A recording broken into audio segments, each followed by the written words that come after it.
Hello and welcome to the next episode in our series of podcasts for Equine Health Week 2025 in partnership with Agria, covering all the key life stages that our horses will go through. As we near the end of the week, we are turning our attention to older horses who might be reaching the latter stages of their ridden careers or moving into retirement, and how we can best manage this process to ensure they stay happy and healthy and getting the most out of life. Joining me to discuss this is Nicola Housby Skeggs, who is the Veterinary Director at the Horse Trust, providing veterinary care to around 140 horses who live on site at the charity. Previously, she served in the Royal Army Veterinary Corps and served as veterinary officer for the King's Troop Royal Artillery and the Household Cavalry Mounted Regiment. Welcome, Nicola. Thanks, Rachel. Thank you for having me. And also, should flag here, you may remember Nicola because she actually joined us last Equine Health Week to talk about worming. So do check out that episode. It should be on our website or wherever you found this episode of the podcast. So diving into it then, Nicola, when we're talking about a veteran for a horse, what does that actually mean? Yeah, I mean, it's a great question. I think the definition is, or certainly was at one point, any horse over the age of 15. And I think as horses are living longer, that's probably not really true. So I think you can kind of look at it as horses that have reached a certain age, or horses that are reaching retirement, or you can look at it as when age-related disease starts to occur. So for the purposes of today, I'm ignoring the actual age. What I'm talking about is horses that are starting to show age-related change. So for some horses that might be at 15, for some that might not be until 25, and aren't they lucky? Yeah, well, and that's keeping, as you say, it all sort of happens at different ages for different horses. But what might some of those age-related changes be? What should we be looking out for in our horses? So there's a few kind of big things I think that we tend to notice in our geriatric horses. And it tends to be around their mobility or their capability. And they just start to slow down a little bit, perhaps have a little bit of exercise intolerance. They start to get a little bit stiff. Their weight distribution, their ability to sort of build muscle starts to change. And I think, and also we get that sort of very typical grey-haired appearance is probably the big thing. So I think for me, what I always say is, it's really easy to put these things down to, well, they're just getting old. And things like having a bit of grey hair is just getting a little bit old, and that happens to all of us.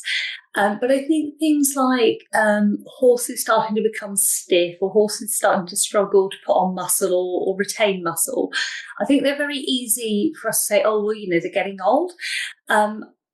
And to ignore the fact that some of these conditions might either have underlying pathology to them, or might be uncomfortable, might be painful for them. And I think they're the really important things to look out for, is don't just discount it as an aging change. Assume that it probably is an aging change like arthritis, but it might also be causing some pain. And I guess as well, that's where it's important to work with the practitioners that you've got seeing your horse, treating your horse, be that the vet, the farrier, any body workers you've got with them, and trying to keep track of those changes, work together to come up with ways of managing that horse and paying that little bit more attention, I guess, because some of these things will be seasonal. Absolutely. And I think also, often they're not, perhaps you're not riding them as often. They might become a bit more, in the field, or a bit of a happy hacker. And I think it's quite easy not to notice things, like especially through the winter, they've got a bit of a fluffy coat, so perhaps it's more difficult to monitor their weight. So I think it's, it's making sure that you really are monitoring them, monitoring any changes that are happening. And actually, when your vet comes out for your vaccination or for something like that, it's a really good time to just review with them, what was their body condition score like this time last year? What was that? If you've got the ability to weigh them, is to compare weights with the same time the previous year, because horses' weight will naturally fluctuate through the seasons. But if you've got an idea of what their weight looks like at different times of the year, you can look back a full year and see, well, are they a lot thinner than they were a year before? Are they a lot fatter than they were a year before? Slightly depending on the type of horse that you've got. I think the other big things are to notice dental problems are a really big one that starts to happen in older horses. And I think, again, one of the big things I hear is, especially around this sort of routine healthcare, is, oh, well, they're retired now, so we don't really worry about the vaccinations. We don't really worry about their teeth.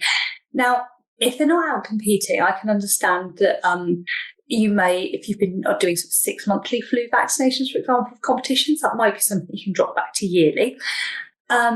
But actually, keeping them vaccinated, as they become older, their immune systems aren't quite so good. So those vaccinations actually become more important. And they're, in the grand scheme of things, they're relatively cheap, and certainly cheaper than having a sick horse. Keeping those vaccinations up. Tetanus as well, they're still going to be prone to getting tetanus if they get a nasty wound or anything. So keeping on top of those vaccinations, but also using that vaccination appointment as your annual sort of point with your vet to have a really good look at everything, to just try and pick up on any of those changes that start to happen, just to get a little bit of advice about what you can do in terms of feeding and management.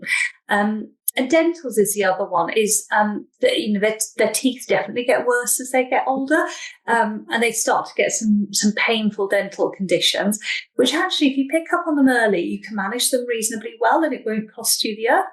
Whereas if you sort of neglect getting their teeth done because they're not working, because they're older, sometimes by the time these problems, you really start to see the problems, they're really far gone, and they're either very, very expensive and difficult to sort out, or they're beyond the point where you can do anything to sort them out properly. And then you're sort of into this sort of downward spiral of problems with them. So actually staying on top of that stuff, while it sort of feels a bit, you're not doing much with them anymore, but actually staying on top of those things will keep them healthier for longer. And I suppose that's where things, as you say, like keeping track of their weight, that might be an indication that there is, say, a dental problem, is the fact that they've lost a little bit of weight. Yeah, absolutely. I think weight. I think weight's a really interesting one, because things like Cushing's disease, so PPID, starts to happen in older horses, and that will change their distribution of fat and their ability to build muscle. They start to get some muscle wastage. So again, picking up on that early and looking at getting treatment for that can be quite useful. And the problem with Cushing's is they quite often get, they're more prone to infections. So things like they have dental disease, they're very, very prone to getting a sinusitis pain to treat. So looking at kind of picking up on these things early and getting on top of them and preventing the more serious consequences happening is really, really useful. Yeah, and one of the things obviously you mentioned there earlier was the fact that their immune systems can take a bit of a hit as they get older. So are there any other kind of health problems, health conditions that we should maybe be a little bit more careful with, looking for in these horses? Any wounds or any snotty noses, maybe things that in a younger horse you would sort of give them a bit of time. I would be a little bit more wary of in an older horse, just because their immune system isn't quite going to do what it should do. Things like wound healing always takes much longer. Foot abscesses take forever. Mud fevers take longer. All those sorts of things in a younger horse they tend to fight off. The other one is you get we talked about worming last time. Your younger horse population is really susceptible to parasites. Then they kind of go through this period in their sort of middle stages of their life where actually they're relatively able to cope. And then as they get older again, you start to see that these parasite burdens will start to affect them a little bit more in the same way as they would a younger population. So they're much more susceptible to disease associated with that. So remembering to stay on top of your worm egg counts is really important as well. The other thing, and not necessarily in older horses, but it's more common in older horses, is starting to see neoplasias, so cancers. They're not exclusive to older horses, but I guess things like melanomas, especially in your grey horses, you can start to see them at any age, but certainly those older grey horses, you start to see melanomas. And I think they're one of the things that certainly I had a little grey pony growing up and he had melanomas, and it was just one of those things. Grey horses get melanomas, and that is true. But they were sort of thought to be not a lot you could do about them, whereas treatment for them now is becoming much more readily available. And actually, again, you might not be able to remove all of them, but there's certainly some that might be in places that are likely to cause problems that your vet can advise on. And if they're moved when they're really small, then it stops them getting big. It stops it becoming a big surgery. So there's things like that you can consider and certainly talk to your vet about. Definitely. And obviously, as horses get older, putting them through things like surgeries is going to take more of a toll on them. So if we can get those things looked at sooner and treated early, then that's also going to be a good thing. Yeah, absolutely, absolutely. Because I say, everything heals a little bit slower the older you get. So, putting a horse through surgery, putting them through a minor surgery younger is much nicer than a big surgery older. And then, so we talked about there at the beginning about the veteran point being the point where maybe they're starting to slow down, needing their workloads reduced. What are some of the signs then that your horse might be in that position that he might need to start taking things a little bit easier? So I normally hear people talking about is, they just take a little bit longer to get going in the morning, or maybe being a bit stickier over jumps. And I think one of the things, actually a real telltale sign with jumping is people will sometimes say, I used to love jumping, and they're just not up for it anymore. And I think possibly some of it is they're a bit tired, but also I think that, if you think about jumping, there's a lot of kind of power needed from the hind ends. They've got to really get their hop flexion. And then they've got quite a shock on landing on their forelimbs, so quite a lot of shock absorption through the front legs as well. So I think either the takeoff can become difficult, especially with things like hock pain, stifle pain, fetlock pain, anything like that, just having some slightly sore muscles. That takeoff point can become difficult, but also the shock on landing that maybe is a little bit more uncomfortable if you've got arthritic joints or you've got some soft tissue pain and things like that. So those things are probably the normal things we start to see. And actually, one of the things that I think stopping exercise in older horses is sometimes you have to, sometimes they're not capable of exercising at all. But I think trying to encourage sort of low level but continuous movement, so just reduce the stress on them, reduce the impact on them, but trying to keep their muscle, trying to keep their flexibility, and especially their core strength and their top line, the more you can kind of keep that in. It's things like walking over poles or just going on nice long hacks, getting up and down a few hills and things like that. But rather than these sort of short, sharp bursts of quite hard exercise, try and sort of go for these sort of longer periods of gentle movement. Get them turned out, get them moving with other horses. And also just keep them interested. So I think just turning them out in the field for a horse that's been doing something its whole life. I mean, some of them absolutely love it and they're quite happy to never be ridden again. But others kind of need that interaction. So just the things like, getting them in and grooming them, making sure they see the farrier regularly, all those sorts of things, I think they keep their mind stimulated as well as their body. Yeah, because you quite often hear these sort of stories about horses who have hit retirement and that's the point the wheels come off the bus and they've been chucked out in a field and that's kind of it, and suddenly everything starts going wrong. And I guess that's kind of part of it. Absolutely, absolutely. And I think it's really interesting. The horses, we've got lots of veteran horses here, and you can tell the horses that have really had a lot of muscle in their younger life because they really do keep it into older age. And it's amazing how much better they cope with things like, the farriers picking up their legs and things like that. They tend to stay a bit more supple for longer. And I think all those things are just much nicer. And I think those horses are generally a lot happier. And something there you mentioned about keeping them moving, will that have an impact on how you're keeping them? Because surely if they're sort of stiffening up and stuff, long periods maybe in the stable or things like that might start to have a bit of an impact on them. Okay, so here we're really lucky. We try not to put anything in a stable. Or when I say that, sorry, we try not to put them overnight in a stable for long periods in a stable. They'll come in if they've got a vet appointment or farrier appointment, they'll come in. If they're in sort of overnight or longer, we have some sort of double-sized stables or some barns. And so what we'll often do is we'll put them in in twos or threes, and we have quite big barns that they can move around in. It sort of depends on the time of the year because like everyone else, we don't always have the ground for it. But if we can have them on a small paddock turnout rather than on box rest, we'll always try and encourage that so they're not stiffening up. And it is quite incredible how quickly they become quite stiff when they're not moving around at night. I think the other thing as well is if they're struggling a little bit to get up and down, the more space they've got, they can kind of get themselves comfortable. They can kind of find a spot. And we don't tend to have the same problem with horses getting stuck, not able to get up in the morning because they've had a good sleep and then kind of they've got a dead leg or something like that, and they get themselves cast. So I think giving them those bigger spaces, and if you can have them outside or in a big barn or a school, anything like that, but they've got a bit more space to roam around, you can. I appreciate not everyone has that, but if you kind of think that way, you might be able to find a compromise. Yeah, there's always kind of solutions in there somewhere, even if it is adjusting the day or the schedule that your horse is on. Yeah. And I guess also possibly the friends he's out with as well. Because if he's feeling a bit slower and a bit stiffer, he might not necessarily want to be out with a load of rambunctious youngsters who are going to try and chase him. Yeah, absolutely. Yeah. So I think having an appropriate group. I mean, saying that, we've got a group here of older mares who they definitely don't have the healthiest of limbs between them, and they're in a nice group of old ladies who are all supposed to be sensible together. And I have seen them racing up and down the field and up and down the hills multiple times, and I watch them with this sort of absolute dread. But yeah, I mean, you can tell them to slow down, but they'll do their own thing.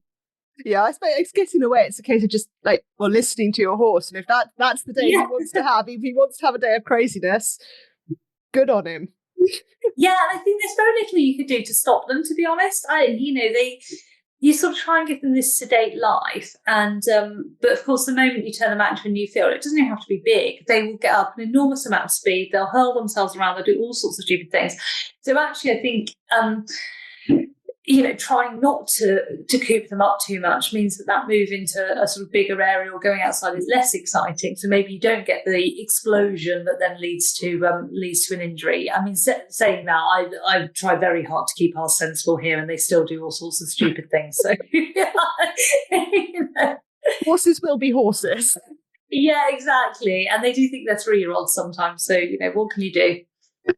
And we sort of touched on it briefly earlier, but if your horse is at a point where maybe say ridden work is a little bit beyond him now, what sort of things could you be doing with him that maybe don't involve quite so much movement or quite so much energy or work, but are still gonna get his mind ticking and give him kind of sort of an enriching retirement, that he's not just kind of switching off somewhere in a field? Yeah, I mean, we've got a group of mini Shetlands that we certainly can't ride. Some of them are a bit older, and I think this works for the bigger horses too. So we've got a little one at the moment that's really strong. He hasn't got a lot of muscle on him, and he's far too small to do anything meaningful with. So he goes into the school and he does some raised poles, and he goes on a walk around the farm, and he goes all the way around the visitors' track, and he goes and visits all the other horses around the fields. It's a little bit like taking a dog for a walk, but we can definitely do that with some of the bigger horses as well.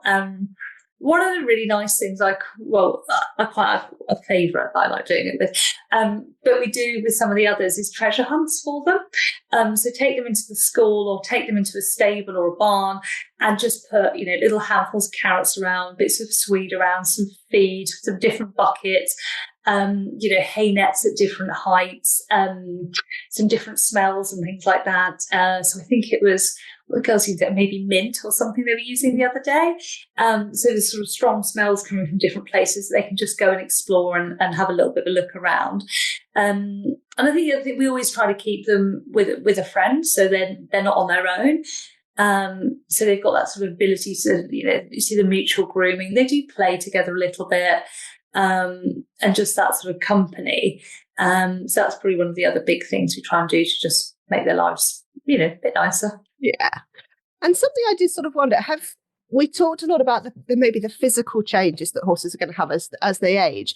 What about cognitive changes? Do you see, because obviously we talk about older people and there is sometimes a little bit of degeneration there. Do we see that with horses as well? That's a really good question. I don't know scientifically. My experience would be, I think they're more switched on, because I think they've practiced all of their behaviours for a really, really long time. So they know exactly what works and what doesn't work. So if anything, we have something that quite entertains me, which is the walk bolt. So most of our horses can't be bothered to bolt. So if they don't want to do something, they do not break out of a walk, but they'll just walk off in whichever direction they want to go. And it's limited effort, but very, very effective. And you can't stop them because they're huge and they've made a decision. So I don't know. I haven't seen that degeneration with them. I think if anything, they're sort of more subtly in charge of us. So I think they're brighter, if anything. With age comes wisdom. Yeah, I think so. And so we talked quite a bit earlier about sort of dental issues and weight changes, things like that. But I imagine also if your horse is sort of maybe more prone to losing weight than he was when he was younger, you might have to be rethinking some of the choices around feeding and forage. Yeah, absolutely, Rachel. So I think the first thing is when they first start to reduce work, if they've got good teeth and are generally quite well, I think the first thing to watch out for is them gaining weight. So they sort of start doing a little bit less, spending a bit more time in the field, perhaps a bit more time with their hay net, and they start to put on a bit of weight, which is easily done. So we want to watch out for that. And then as they start to really go into the sort of older years, what we find is, their teeth aren't quite as effective as they used to be. So they start to develop that dental disease. Perhaps they're not carrying as much muscle, or they're struggling to put on weight a little bit as a result of that. So we want to think about giving them something that they are actually able to eat is the first thing. So things like, traditionally we want to feed horses long fibre, so hay, grass, things like that. And then what they do is they chew that, it breaks down nicely. And then when it gets to their hindgut, it ferments, and that creates quite a lot of heat as well. So that keeps them nice and warm. Whereas actually, if your teeth aren't working so well, there's a couple of things start happening. You don't chew properly is the first thing. So then that chewing produces a lot of saliva. So if horses aren't chewing properly and they're just swallowing food, they're a little bit more prone to getting choke because the food isn't as well lubricated to go down their esophagus into the stomach. So occasionally you can see more problems with choke. And then, of course, if they're not able to eat long fibre, they don't have the same amount of fermentation going on, so they're perhaps more likely to get cold. So some of our older horses with really bad dental disease can't chew properly at all. So they're on these sort of veteran feeds that you make into a mash. And the mashes are very fibre-based, which is really good because it means the hindgut is having to break them down. But it's really difficult to replace that natural long fibre. So what we often find is we get our calories into them in sort of oils and these sort of fibres made into mashes. But we might need to up their sort of calories in terms of sugars and starches that are digested in the foregut as well. But what we often find is these horses struggle to keep warm. So they're often ones where we do find ourselves rugging them a little bit more in winter just to help them keep that heat in and keep their weight on through the winter. Do you define then also, if we talked about Cushing's and PPID earlier on, with that is going to come coat changes and maybe a much thicker coat. Do you also maybe see the opposite problem in the summer? No, they tend to, horses that have well-controlled Cushing's, their coat should start to molt again. Often there's a bit of a balance a lot of the time with managing Cushing's where the medication can make them feel a little bit under the weather.